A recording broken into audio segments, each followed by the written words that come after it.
ಲಂಚಕ್ಕೆ ಬೇಡಿಕೆ ರಾಯಬಾಗ್ ತಹಶೀಲ್ದಾರ್ ಕಚೇರಿ ಮೇಲೆ ಲೋಕಾಯುಕ್ತ ದಾಳಿ.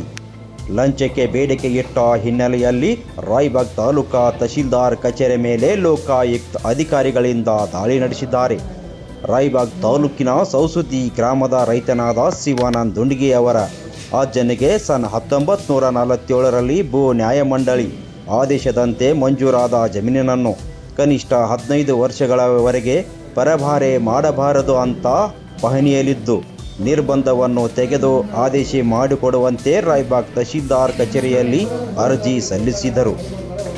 ಸದರಿ ಅರ್ಜಿಯ ಹಿನ್ನೆಲೆಯಲ್ಲಿ ಸಂಬಂಧಪಟ್ಟ ಅರ್ಜಿ ಮೇಲೆ ಕ್ರಮ ಜರುಗಿಸಿ ತಹಶೀಲ್ದಾರ್ ರಾಯಬಾಗ್ ಅವರಿಂದ ಆದೇಶ ಮಾಡಿಸಿಕೊಡಲು ಕಂದಾಯ ದ್ವಿತೀಯ ದರ್ಜೆ ಸಹಾಯಕ ಚಂದ್ರಪ್ಪ ಮೊರಟಗಿ 1 ಲಕ್ಷ ರೂಪಾಯಿಗಳ ಬೇಡಿಕೆ ಇಟ್ಟಿದ್ದು ಮುಂಗಡವಾಗಿ 80,000 ರೂಪಾಯಿ ಪಡೆಯುವಾಗ ಲೋಕಾಯುಕ್ತರ ಬಲೆಗೆ ಬಿದ್ದಿದ್ದಾರೆ.